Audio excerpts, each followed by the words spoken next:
27 de abril de 2022.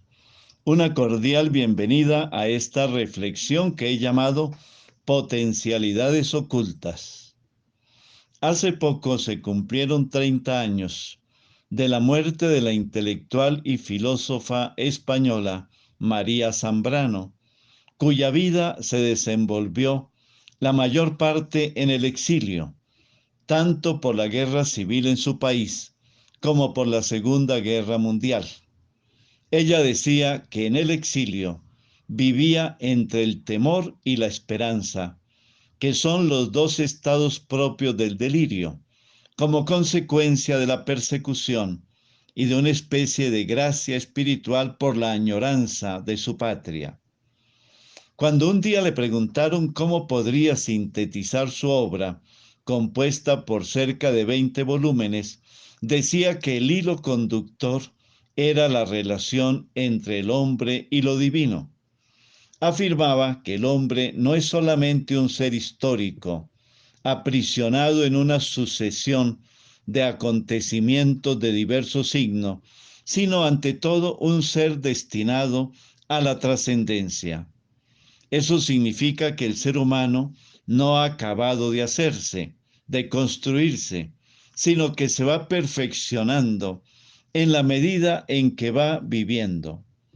Cuando el niño nace, sale de un sueño inicial, pero luego la existencia lo va llevando a nacer nuevamente, saliendo de otros sueños, mediante sucesivos despertares. Era un poco lo que sucedió en el relato evangélico de Juan que estamos leyendo en estos días. Jesús le dice a Nicodemo: no te asustes si te digo que tienes que nacer de nuevo. Ese nacimiento, le explicaba Jesús, es un nacer en el Espíritu. Su mirada antropológica estuvo bastante influenciada por Javier Zubiri. Además de alumna, fue su profesora auxiliar en la cátedra de Historia de la Filosofía cuando el maestro tenía que viajar.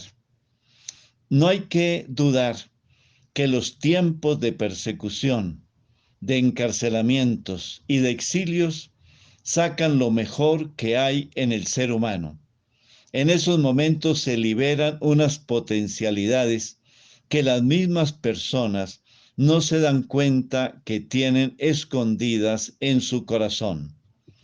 Eso nos cuenta, por ejemplo, el texto de los Hechos de los Apóstoles en el capítulo 5, que la Iglesia nos presenta en la liturgia de hoy, cuando el sumo sacerdote y los de su partido, que eran los saduceos, llenos de ira contra los apóstoles, los mandaron a aprehender y los metieron en la cárcel.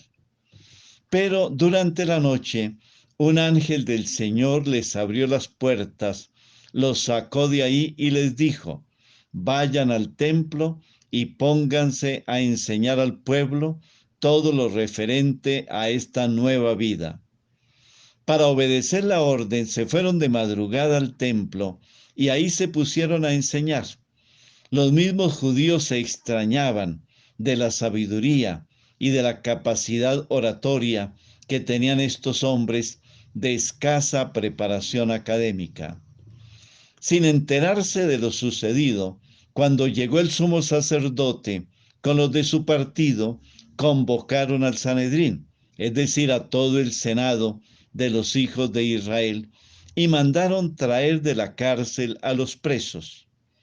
Al llegar los guardias a la cárcel, no los hallaron y regresaron a informar: encontramos la cárcel bien cerrada y a los centinelas en sus puestos, pero al abrir no encontramos a nadie adentro. Al oír estas palabras, el jefe de la guardia del templo y los sumos sacerdotes se quedaron sin saber qué pensar. Pero en ese momento llegó uno y les dijo: los hombres que habían metido en la cárcel están en el templo enseñando al pueblo. Los discípulos de Jesús se mantienen firmes en la predicación del Evangelio, aunque los persigan y encarcelen.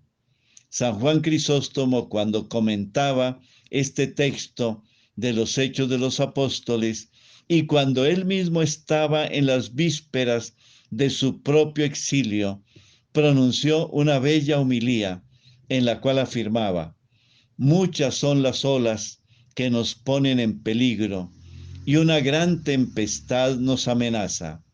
Sin embargo, no tememos ser sumergidos, porque permanecemos de pie sobre la roca. Aun cuando el mar se desate, no romperá esta roca. Aunque se levanten las olas, nada podrán contra la barca de Jesús. Díganme, ¿qué podemos temer? ¿La muerte? Para mí la vida es Cristo y la muerte una ganancia. El destierro, del Señor es la tierra y cuanto la llena.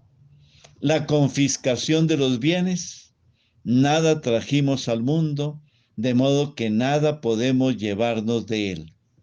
Yo me río de todo lo que es temible en este mundo y de sus bienes.